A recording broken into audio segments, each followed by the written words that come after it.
Tahun ajaran baru 2025-2026 sudah dimulai sejak Senin 14 Juli 2025. Faktanya banyak anak dari keluarga kurang mampu tidak mendapat kursi di SD negeri dekat tempat tinggal mereka. Ada juga yang tersingkir karena usia anak belum genap 7 tahun. Mau tak mau SD swasta jadi pilihan. Ujungnya uang lagi yang membuat keluarga kurang mampu makin boncos. Kondisi ini nyata pada masyarakat kelas miskin, banyak anak yang berumur 7 tahun tidak bersekolah. Koordinator Nasional Jaringan Pemantau Pendidikan Indonesia, Ubaid Matraji menyebutkan, umur menjadi salah satu persoalan anak tidak diterima di sekolah negeri. Anak yang berumur kurang dari 7 tahun kemungkinan besar tidak lolos karena sekolah mengutamakan anak usia 8 tahun dan 9 tahun yang belum masuk SD. Tingkat warga miskin dan rentan miskin di usia 7 tahun cenderung lebih tinggi dibandingkan dengan kelas ekonomi lainnya. Proporsi warga miskin dan rentan miskin umur 7 tahun yang tidak bersekolah masing-masing 29% dan 14,1%. Terpaksa bersekolah di SD swasta, otomatis orang tua harus merogoh kocek lebih dalam, padahal kenaikan pendapatannya minim. Di sisi lain, biaya SD swasta lebih besar 4,4 kali lipat dari biaya SD negeri. Hasil analisis tim jurnalisme Data Kompas mengungkapkan rata-rata biaya SD selama 2018-2024 naik hingga 12,6% per tahun.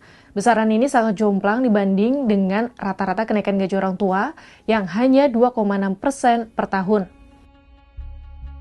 Besarnya biaya ini memberatkan warga yang tidak dapat mengakses SD negeri, sebab ketersediaan SD negeri belum sejalan dengan perkembangan demografi warga. Rata-rata biaya pendidikan SD swasta di Jabodetabek, Medan, Palembang, Bandung, Semarang, Yogyakarta, Surabaya, Banjarmasin, Balikpapan, dan Makassar 7,1 juta rupiah per tahun dan SD negeri 1,6 juta rupiah per tahun. Biaya itu termasuk uang pangkal dan SPP, iuran sekolah, buku pelajaran hingga uang kursus. Temuan ini berasal dari analisis data Mikro Susenas BPS Maret 2024 di Jabodetabek dan 9 kota di Indonesia.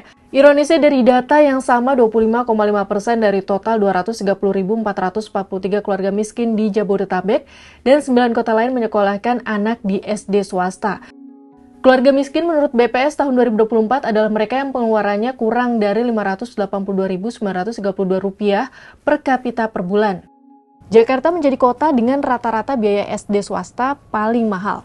Temuan Kompas pada tahun 2024 menunjukkan rata-rata responden keluarga di Jakarta yang memiliki anak di SD swasta mengeluarkan biaya pendidikan 11,5 juta rupiah per tahun per anak. Angka ini 5,9 kali lebih besar dibandingkan dengan rata-rata responden keluarga yang menyekolahkan anak di SD negeri dengan biaya 1,9 juta rupiah per tahun.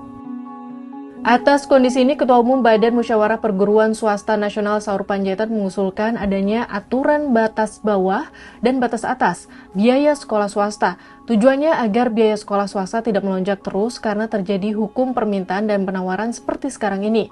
Saur juga mengusulkan sekolah swasta menerima 5-10% warga yang tidak harus membayar biaya sekolah atau gratis. Sahabat Kompas, kalau sudah begini kondisinya, solusi sekolah swasta gratis yang belakangan ramai digemborkan harusnya menjadi prioritas untuk direalisasikan. Jangan lupa pula pemerintah masih berutang untuk menjalankan amanat putusan Mahkamah Konstitusi yang mewajibkan penyelenggaraan pendidikan dasar gratis, baik sekolah negeri ataupun swasta.